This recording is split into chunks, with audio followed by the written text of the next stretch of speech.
In a quiet African village surrounded by green hills and wide open fields, two sisters lived together. Their names were Amina and Zara. They had grown up sharing everything: food, laughter, and even secrets. Amina was the older sister, gentle and soft-spoken, known by everyone in the village for her kindness. She helped the sick, shared food with the hungry, and never spoke harshly to anyone. Zara, the younger one, was beautiful and lively, but her heart was restless. She always wanted more attention, more praise, more of what others had. Amina was married to Bako, a humble farmer. He worked hard every day in the fields, growing yams, maize, and cassava. Life with him was simple but full of peace. Every morning, Amina woke early to cook for her husband and fetch water from the river. She sang while she worked, and the birds seemed to sing with her. The neighbors often said, "Amina's home is a happy home." But Zara didn't like hearing that. Each time someone praised her sister, jealousy burned in her chest. She would sit quietly, pretending to smile, but inside she thought, why is she the one everyone loves? Why does Bako look at her like that? Zara was not married. Many young men in the village admired her beauty, but she refused them all. None of them seemed good enough. In her heart, she wanted what her sister had, not just a husband but the same happiness and peace. But instead of working for her own joy, she let jealousy control her. One evening after dinner, Zara sat outside staring at the moon. Amina noticed her quiet face and asked gently, "Zara, are you all right?" Zara forced a smile. "Yes, sister. I'm just thinking." Amina smiled back. "You think too much. Come inside before the cold wind starts." Zara nodded, but her heart was far from calm. The next morning, while Amina went to the market, Zara wandered into the forest path behind the village. She had heard stories about an old woman who lived near the hills, a woman who sold herbs and charms. People said she could change fate. Zara walked quickly, her mind filled with wicked thoughts. When she reached the woman's hut, smoke rose from a small fire outside. The old woman sat on a mat, her eyes sharp and bright like she could see through hearts. She looked at Zara and said, "Why are you here, child?" Zara hesitated. "I heard you can help people get what they want." The woman nodded slowly. "That depends on what they truly want." Zara swallowed hard and said, "I want to change my life. My sister Amina has everything: love, peace, a husband who adores her. I want what she has." The old woman's eyes grew dark. "Be careful, girl. Jealousy is a dangerous seed. Once planted, it grows and cannot be undone." But Zara didn't care. "I don't need warnings. Just help me." The old woman sighed and picked up a small clay pot filled with strange powder. "This charm," she said, "has power. But it comes with a price. If your heart is not clean, the river will remember." Zara nodded eagerly, ignoring the warning. She handed the woman a few cowrie shells and took the charm. The old woman whispered something as Zara left, her voice faint in the wind. "What you take with envy will return to you in sorrow." That night Zara could not sleep. She kept thinking about her plan. From her small window, she could see Amina and Bako's house glowing softly with firelight. She saw Amina handing Bako a bowl of soup, smiling at him as he thanked her. Zara clenched her fists. "It's not fair," she thought. "I deserve that happiness too." The next morning, Amina knocked on her door. "Zara, wake up. The market is busy today. Come with me." Zara smiled sweetly. "No, sister. I'll stay home and wash the clothes. You go ahead." Amina nodded. "All right then. I'll bring you something nice." As Amina walked away, Zara sat quietly with the charm in her hand. It was made of smooth stone, tied with a piece of red thread. She could feel a strange warmth coming from it, like it was alive. "Tomorrow," she whispered to herself, "everything will change." That night, Zara dreamed of the river. She saw it shining under the moonlight, calling her name. The sound of water whispered in her ears, mixing with the voice of the old woman, "The river remembers." Zara woke up with a start. Her heart was pounding. She brushed off the dream, convincing herself it meant nothing. The next morning, Amina came to her again. "Sister," she said, "the sun is bright. Let's go bathe in the river before I start cooking." Zara hesitated for a second but then smiled. "Yes, let's go." They walked together down the narrow path toward the river, carrying soap and towels. The forest around them was full of life: birds singing, insects humming, and the smell of wildflowers filling the air. Amina hummed a tune as she walked, her bare feet brushing the soft grass. Zara walked behind her, holding the charm tightly in her palm. When they reached the water, Amina bent down and dipped her hands into the cool stream. "Ah, the water feels nice," she said. "It's been a hot week." Zara smiled faintly but said nothing. Her mind was racing. The charm's words echoed in her head, words the old woman had whispered before she left. Slowly she whispered them under her breath. The wind blew softly and the water rippled. Amina turned around. "Did you say something, Zara?" Zara shook her head. "Nothing, sister. Just the wind." But deep inside she could feel something moving, something strange. The charm grew hot in her hand and the river seemed to shimmer. Amina smiled and turned back to the water, unaware of the danger.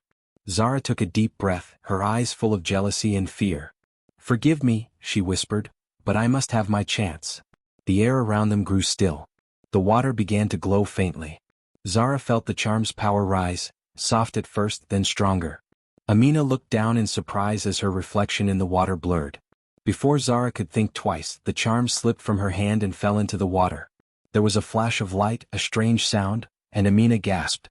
She stepped back, dizzy, her legs trembling. "Zara," she cried, but her voice was faint. Her skin shimmered like silver, and her eyes widened in confusion. She tried to reach for her sister, but her fingers turned thin and smooth. Within moments she fell into the river, her body shrinking, her voice fading, until only ripples remained. Zara stood frozen on the riverbank, her heart beating fast. The charm had vanished. The water was calm again.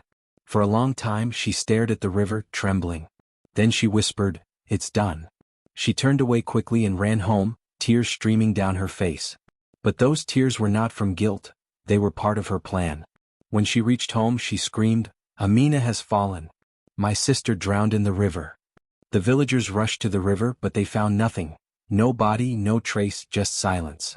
Bako cried for days, broken and lost. Zara comforted him, pretending to share his pain. But deep inside she felt victory. Yet that night, as the wind blew softly through the trees, the river whispered faintly as if alive, "The river remembers." The morning was bright and peaceful.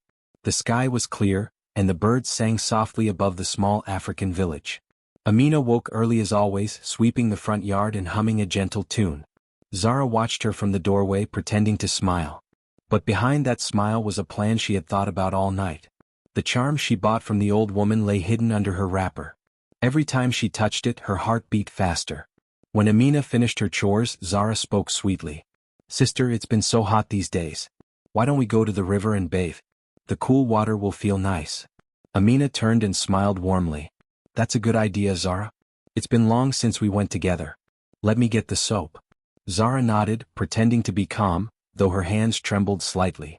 As they walked through the path leading to the river, Amina talked cheerfully about Bako, about how he planned to plant new yam seedlings, about the children in the village and how she wanted to teach them songs. Zara laughed when needed, but her mind was elsewhere.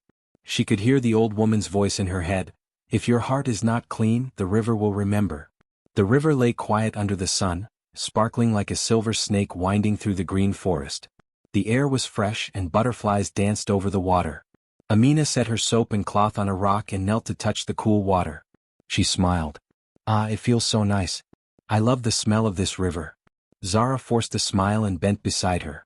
"Yes, sister, it's beautiful." Amina dipped her face into the water, washing away the dust and sweat from the morning's work. She didn't notice that Zara's hand was already reaching into her wrapper for the charm. It was a small object, smooth and warm, tied with a red string. The sunlight made it shine faintly. Zara's heart raced. Now or never, she thought. Her breath came faster as she whispered the words the old woman had taught her. They were soft and strange, like the rustling of dry leaves. A gentle wind blew across the river. Amina lifted her head and looked around. "Did you say something, Zara?" she asked, blinking as a sudden shiver ran down her spine. Zara shook her head quickly. "No, sister. Just the wind." But the wind didn't feel normal. The air grew colder, and the river's surface began to ripple in small circles. The charm in Zara's hand grew hot, and her heart felt heavy, but she didn't stop. She kept whispering until the last word was spoken. Then everything changed. Amina gasped as her body trembled. The water beneath her began to glow softly. Her reflection shimmered and broke apart like glass. "Zara, what's happening?" she cried, her voice full of fear. She tried to stand, but her legs felt weak. The more she moved, the more her body sparkled, turning lighter and smaller. Zara stepped back, her eyes wide. She hadn't expected it to happen so fast. Amina's hands turned thin and silver, her voice fading like an echo. Her body bent and twisted, changing shape. Within moments she was gone, replaced by a small shiny fish that struggled in the shallow water. The fish had bright eyes that seemed to stare at Zara, eyes that looked like Amina's. For a moment, Zara froze. Guilt and fear filled her heart. The fish swam weakly in circles as if trying to speak. Zara's lips trembled. "Amina," she whispered. "Can you hear me?" The fish flicked its tail and a small splash of water hit Zara's foot.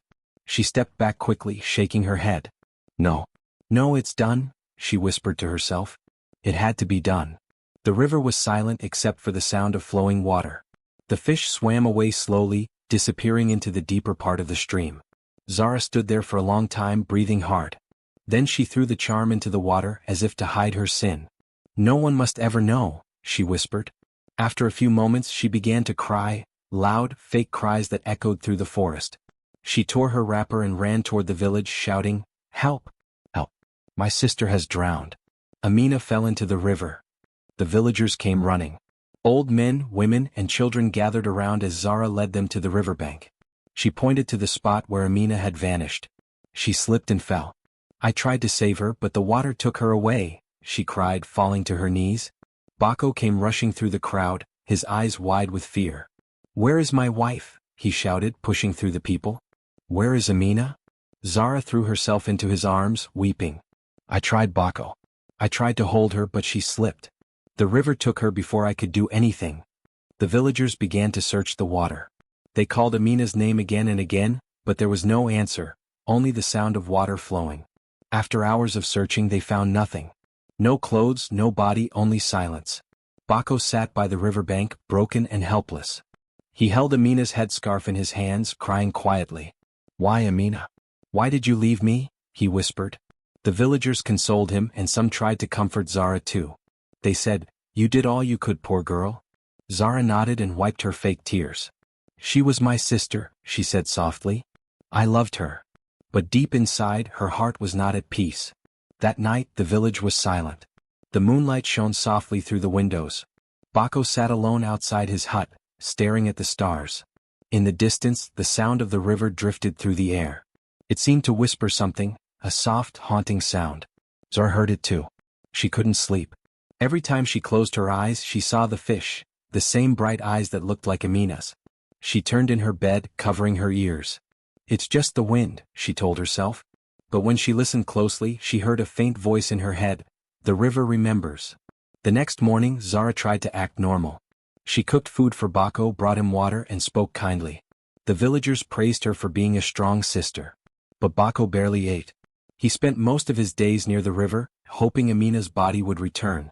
One afternoon, as Zara walked by the river, she saw something move under the water. For a moment she thought it was just a leaf. But when she looked closer, she saw a fish, small, silver, and shining. Its eyes were bright, and it swam in slow circles, staring at her. Zara froze. Her heart began to race. "No," she whispered. "It can't be." She took a step back, but the fish followed the movement of her shadow.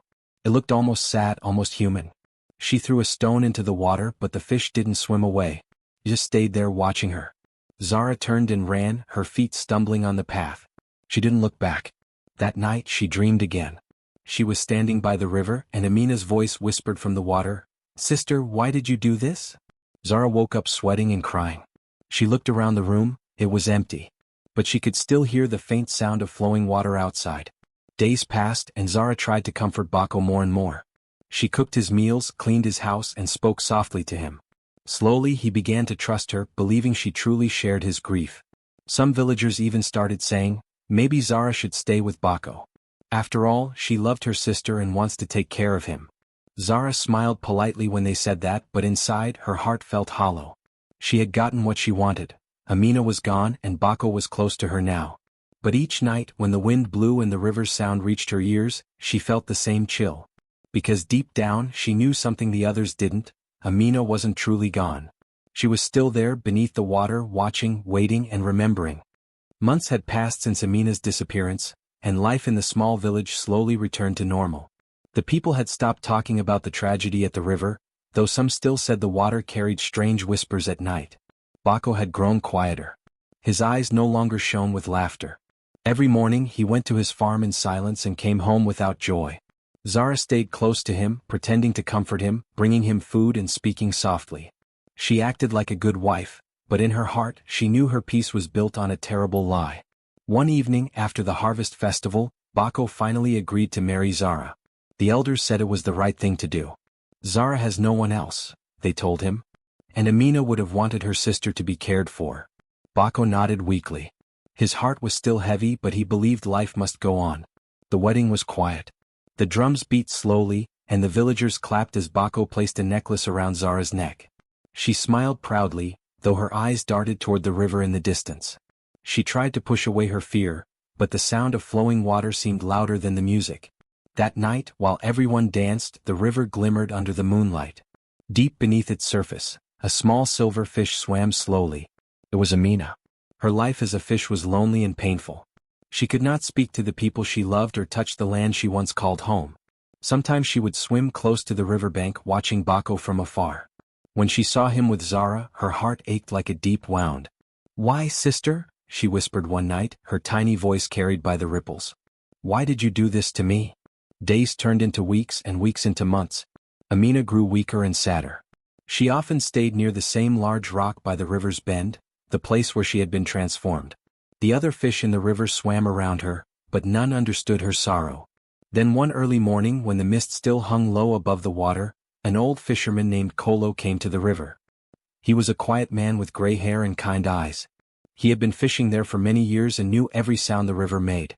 As he sat in his small canoe, he began to hum an old song. The melody floated softly over the water. Amina heard the song and felt something stir in her heart. It was a song her mother used to sing long ago. Slowly she swam closer to the canoe. Kolo cast his net gently, but when he looked into the water, he saw something strange, a shining fish with eyes that seemed almost human. He frowned and leaned forward. "Ah," he whispered, "what kind of fish are you, little one?" To his surprise, the fish stopped swimming and looked right at him. The old man blinked. For a moment he thought he was dreaming.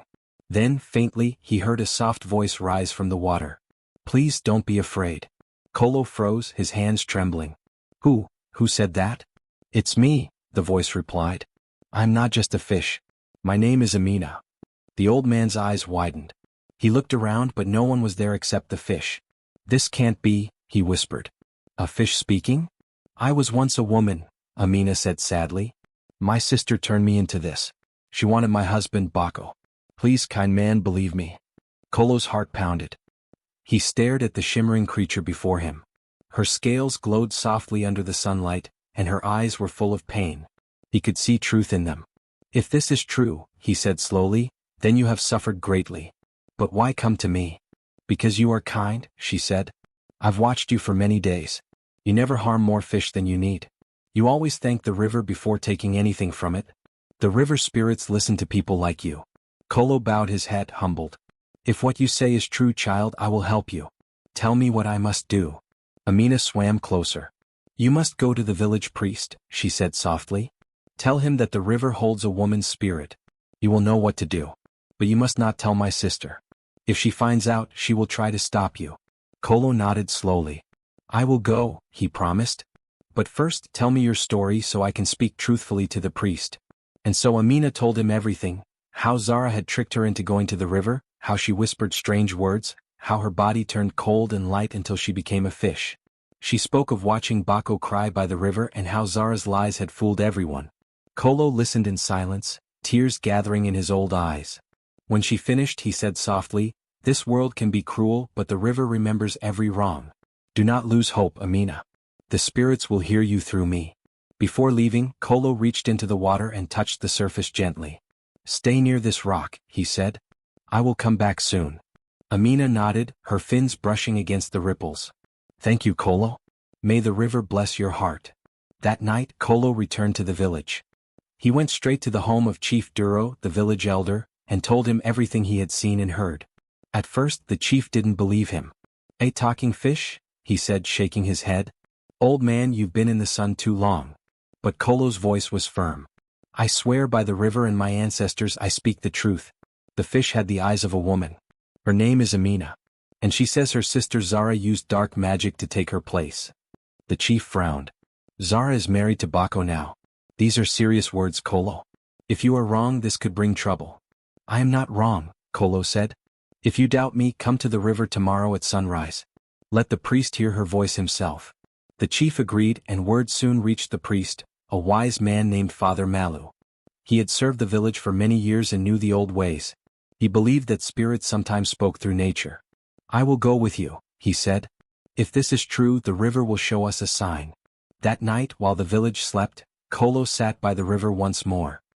He looked up at the moon and whispered, Amina, we will help you tomorrow. Be strong. From the water, a small light flickered like a silver tear. It was Amina listening. She was filled with new hope. For the first time since her curse began, she believed that someone might truly save her. Meanwhile, in Bako's hut, Zara couldn't sleep.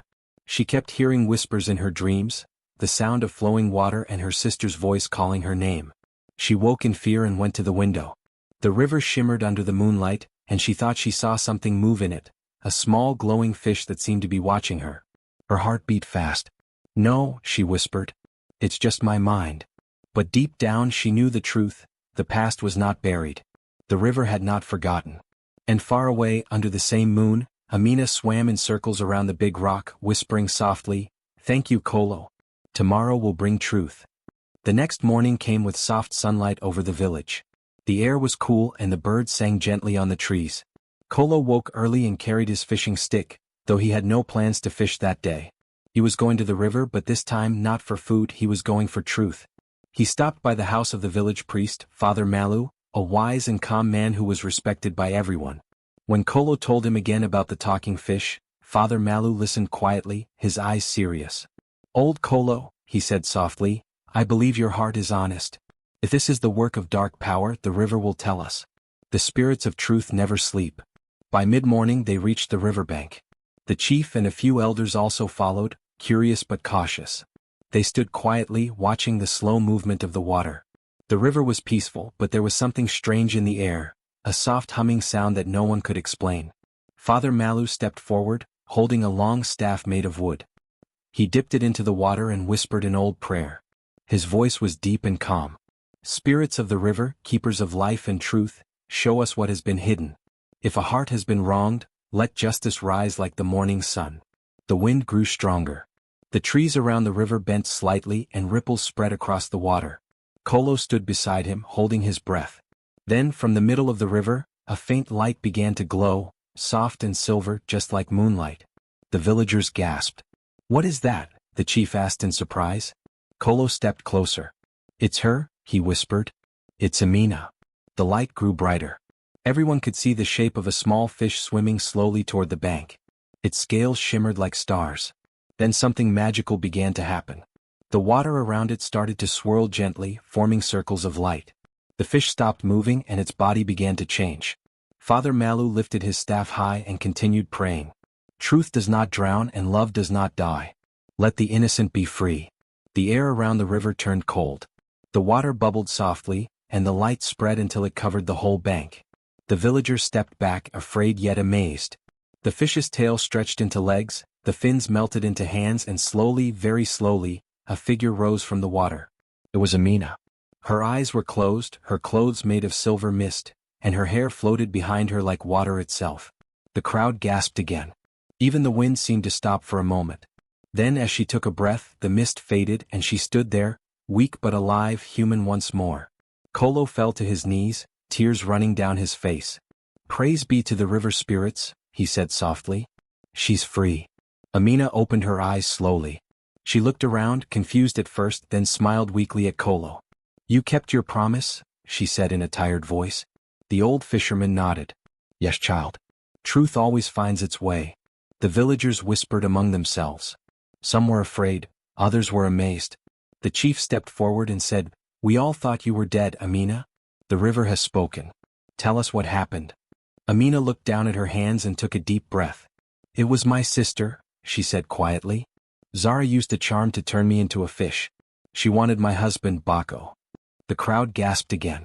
The women covered their mouths and the men shook their heads in disbelief. Zara, they murmured. How could she?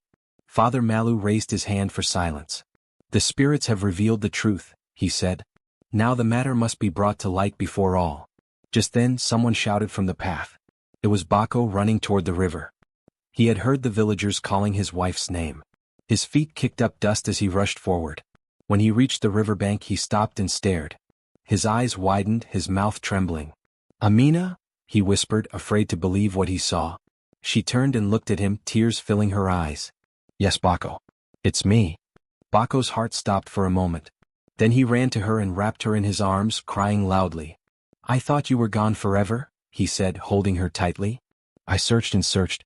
Oh, Amina." Amina leaned against him, feeling his warmth again after so long. "I was here," she whispered. "All this time I was here watching the river flow." The villagers smiled softly, touched by the sight. Even Father Malu wiped his eyes. "Love," he said quietly, "is stronger than any curse." But peace did not stay long. Zara was still in the village. When she heard the noise and the people shouting, she came running to see what was happening. She froze when she saw Amina standing there, alive, human, and in Bako's arms. Her face turned pale. "No," she whispered. "It can't be." Amina looked at her sister calmly. "The river returned what you took," she said. "Your lies have no power anymore." The villagers turned to Zara, their eyes full of anger and disbelief. "You did this?" one of the women shouted. "You used evil magic?" Zara trembled and tried to speak. I didn't mean to. I just..." But Father Malu stepped forward, his face stern. "You used the path of darkness to destroy your own blood. The spirits saw it all. Do you still deny it?" Zara fell to her knees, crying. "I was jealous," she said. "I wanted her life, her husband, her happiness. I thought if she was gone I would finally be happy too." The chief looked at her sadly. "But you have only brought shame and pain. The river itself has judged you." Amina stepped closer, her expression calm but sorrowful. "Sister," she said softly, "jealousy is a fire that burns the one who holds it. You hurt me deeply, but I forgive you." Zara looked up, shocked. "You forgive me?" "Yes," Amina said. "If I do not forgive, then my heart will remain heavy. Let the spirits decide your punishment. I only wish for peace." The villagers murmured again, surprised by her mercy. Father Malu nodded. "Your heart is pure, Amina. May peace truly return to your life." The river grew calm once more. The water, which had glowed moments ago, now flowed quietly under the sun. It was as if the spirits themselves were at rest. Bako helped Amina walk away from the river. Her steps were weak, but her heart felt light. The villagers followed them back to the village, singing softly, songs of truth and forgiveness. Kolo walked behind them, smiling proudly. He knew he had done the right thing.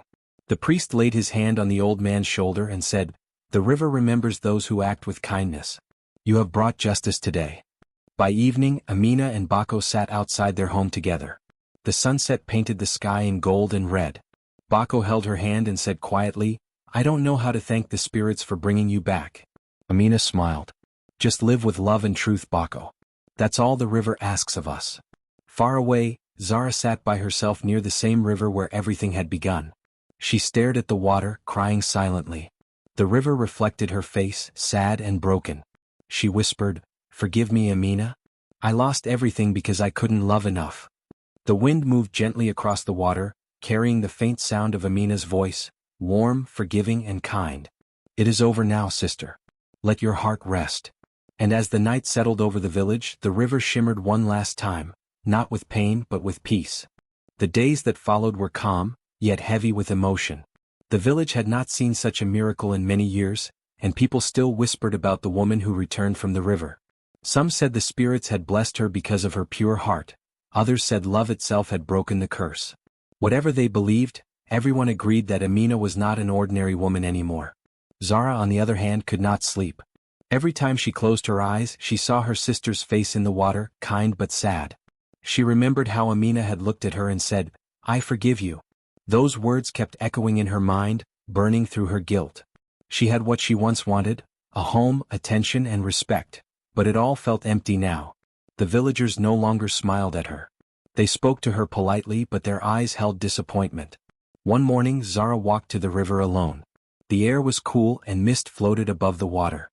She knelt beside the bank, her reflection trembling on the surface. Tears filled her eyes as she whispered, "Amina, I don't deserve your forgiveness. I destroyed your happiness. I let jealousy rule me." The river flowed quietly, carrying her words away. For a moment, she thought she saw a faint light beneath the water, as if the river itself was listening. She placed her hands together and prayed softly, asking the spirits to forgive her heart.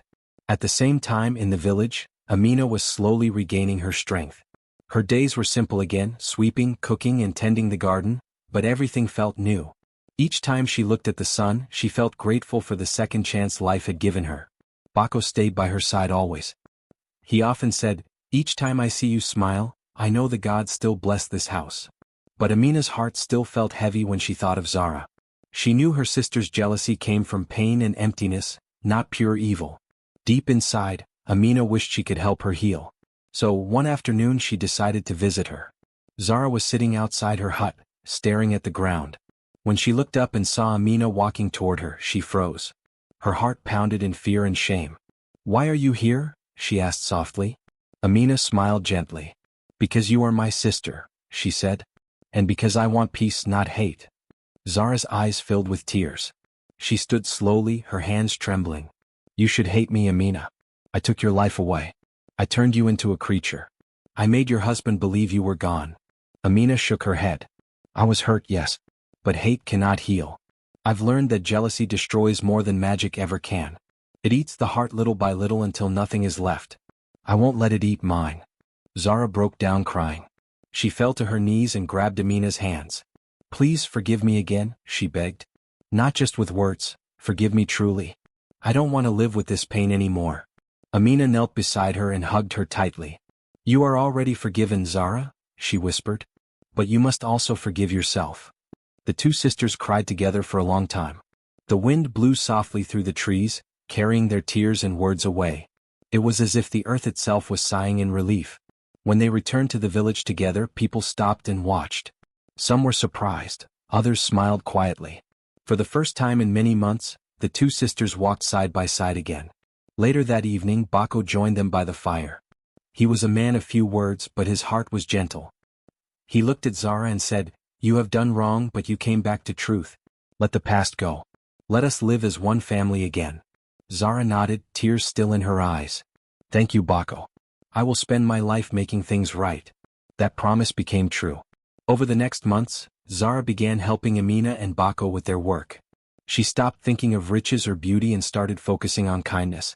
She worked in the farms, helped the women carry water, and even taught children how to weave mats. Slowly, people in the village began to trust her again. Amina and Bako also changed after everything that happened. They had seen how fragile life could be and they wanted to make it meaningful. Together they started a small group to help poor villagers. They gathered old clothes, food, and tools to share with those in need. Sometimes, Amina cooked meals for widows and orphans, while Bako helped repair roofs and fences for families who had no one else. One day an old man came to them, tired and hungry. He said, "People say your home is open to all. Is it true?" Amina smiled warmly and said, "Yes, old father. Sit and eat. Our hearts are open too." Zara, standing nearby, watched her sister's kindness with quiet tears. Each act of love reminded her of how wrong she had once been, but it also showed her that good can still grow from broken places. As time passed, the story of Amina spread beyond their village. People from other towns came to see her and Bako, asking for advice, blessings and prayers. They told her story to their children, about the woman who was turned into a fish and returned through truth and forgiveness. One evening, the village gathered for a festival to honor the river. The priest, Father Malu, stood beside the fire and spoke loudly so everyone could hear. "This river gave us a lesson," he said. "It showed that no curse is stronger than love, and no sin is beyond forgiveness." The villagers clapped and cheered. Amina smiled, holding Bako's hand, while Zara sat beside them, humbled and peaceful. For the first time she felt truly free. As the drums played and the moon rose high, Kolo, the old fisherman, walked to Amina and said, "You have given this village a story that will never die. The heart that forgives shines brighter than gold." Amina smiled and nodded. "Forgiveness is light, old friend. When you give it, the darkness in you fades away." The people sang and danced until midnight. The river shimmered under the moonlight, calm and beautiful. Some said they saw a silver glow in the water, as if the spirits of the river were watching and smiling. Years passed and peace remained in the village. Amina and Bako grew old together, surrounded by love and respect. Zara never married again, but she found joy in helping others and teaching young girls about kindness and truth. Every time someone in the village quarreled or grew jealous, the elders would tell them the story of the two sisters. They would say, "Jealousy can destroy a soul, but forgiveness can heal even a curse." And when the evening breeze passed through the trees and brushed the river's surface, it carried a soft whisper, the voice of Amina, gentle and wise, saying, "The heart that forgives shines brighter than gold."